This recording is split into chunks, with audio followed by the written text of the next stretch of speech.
did you see in the fourth quarter once you were really challenged and it got back to 1 point? Saw resilience. I saw that we've been in some tough spots in the early part of this year, and to see us dig ourselves when we've been challenged, we've been able to, this week we were able to maintain it and find a way to execute and dig down deep and get some stops that we needed to get. A couple of weeks to reset, kind of, but you didn't have all your bodies there. What did you see offensively the first half? I think it was 38 points in the paint. It was impressive in that regard.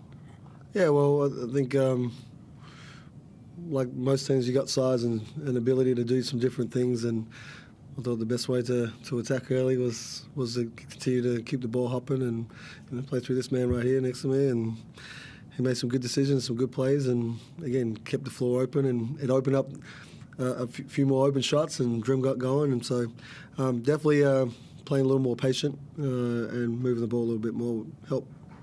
It's probably a pretty broad answer, but how does the offense change from last time we saw you to now? You mentioned Rob, but then what's the I think you can put it into a few sentences, I'm not sure. Well, really I can't. I mean, that takes time. Like, as you know, we're still trying to find our groove same as Melbourne.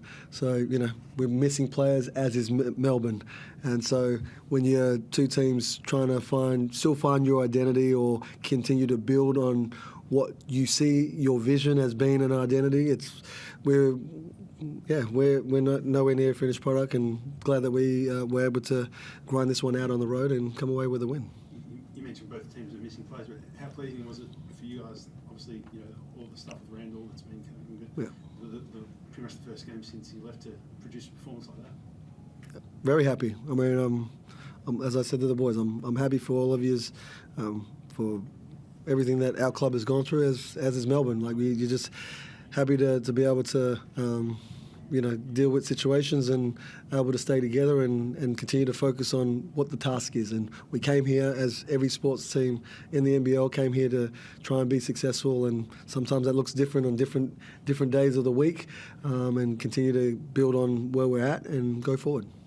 Rob, what do you make of the team's offense tonight, the way the ball moved, different guys got involved at different times? It seemed like you got the ball to the right people at the right moments of the game. Yeah, that's credit just to all the guys that stepped up tonight. Drim, Mac played a superb game running the show. But it's just, that's what coach is just trying to, install in us, to just move the ball, and, at the end of the day, it's going to find who it needs to find at the right times. And CJ, was the decision to start Drim tonight, is that something you think you'll stick with for the time being until you potentially find a replacement for Craig? Was it matchup based? There's been some talk of Sunday maybe starting at times. How do you see You heard that?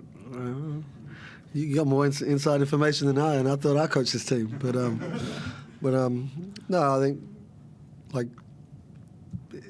it will depend on who we're playing and where we're at. And again, I'm not one to this is what it is and this is why. Right now, this is where I landed when we didn't have Craig when we played Illawarra, and that's why I continued that, because we didn't have any practice sessions in between that game. So I kept that lineup so that the chemistry was going to be the same. And obviously, without having Craig playing with us anymore, that group has been at practice playing while Macca and Hiram and Kaisoda were away. So it made sense.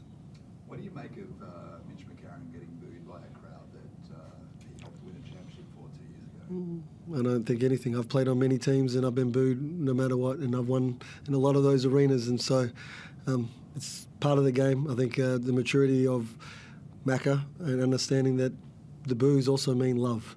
Right? They recognise you. You're playing. You're a major piece to a team. So for him, it's just honouring him, and he continued to dice this team and give what he needs to give for us to be successful, and it was great. In that incident with Goulding, sort of came out of nowhere. Did it take you a bit by surprise? Yeah, when I didn't know I hit him until I seen the replay. I'm just being a competitor, trying to get the ball, and unfortunately it was incidental contact, but I didn't even know I hit him until I seen the replay. CJ, the Humphries announcement yesterday obviously went right around the world. What did you make of his decision to make the announcement, and what sort of role, if any, did it play in Adelaide's build-up? Did it get mentioned at all? Yeah, I mean, we heard straight away. We love Isaac. Isaac played for us. He's part of our family, as well as he's part of the NBL family and the Melbourne United. Currently, right now, he's a United guy. But him coming out, we're proud of him. I'm happy for him taking control of his life. And I thought his time with me, I thought our organisation did an amazing job embracing him and trying to help him through. He went through a lot of injuries, and that was also a downtime for him, I believe. But I thought the support from our club and our team, that was amazing. If you ask him, I'm sure he'd tell you, because that's what he told me. But yeah, as a coach, and I love him. I can't say enough about Isaac, and happy that he's happy. Did it sort of feel good to be able to be the first team to play against him, just to sort of, I guess, be the first ones to just sort of get around him from the other side of the fence? I mean, on that note, it wouldn't matter who we were playing against. We needed to focus. Again, I'm about us. But him announcing the way it happened and what unfolded the week before with Craig, and then how this unfolded, and then we're coming here, it was laid out the way it was supposed to lay out. So we're all here talking about it, and yeah, it's amazing for him. But right now, I want to focus on us and moving forward. I guess just from a player perspective, what do you think that might do for players going forward? I guess Isaac's announcement. I think it's going to be big time, for him to step up and say that. And, it's going to bring a lot of more people to, have that confidence to come out and just get that monkey off their back. We're happy with Kai Sotto's performance, not only tonight, but during the FIBA break for the Philippines in the past couple of weeks. Definitely. Kai's been great. Again, we've had some conversations of his role and where he's at and what I need from him. And I think bit by bit he's continued to shine. And again, I got a little. I probably should have played him at the end of the game, and I'm here telling you, but it's just reality of, as a coach, keeping one hat on of making sure we come away with the win. Right at the end of the day, we're here to keep moving up the ladder and have that number tick over on the W column. And I know that Kai plays a role in that, and he did tonight again. And I thought his efforts were amazing. And Hiram Harris, Karen Galway, both got 0 minutes.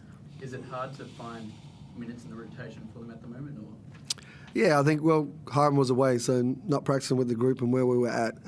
It was great for him to play in that FIBA window, build confidence and continue to play. And we're about to head back to New Zealand to the motherland for him.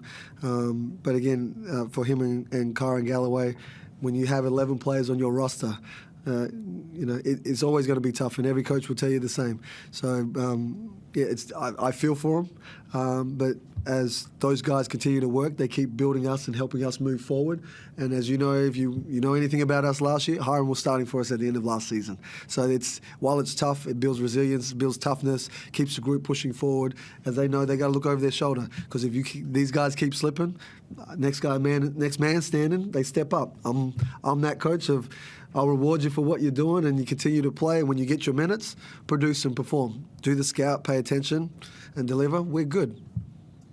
Defensively, I think I've asked you before, it's been a work in progress. They were relatively efficient tonight, but what did you make of the defensive performance? A lot more to improve on, but I think clearly we had a great start. We had a couple lapses there, and there was some guys that got some buckets that I weren't very happy about. But in the game, you're going to make runs, and Melbourne did a couple times. They hit the 5 threes in a row, which is, there's not a lot of teams in the competition that have done that this year, but they were one that done it to us tonight, but we were able to come away with the win. So we need to continue to build, but happy that we get another game soon as well. You spoke about the roster spot, and you also said that you're focusing on coaching, but what you see the next few games, is it open to what potential position? Is it as simple as getting a guard for Craig, or could be dependent on what you see? Depend on how we play and our group responds, right? So we need to find the right guy that fits our team and can help us.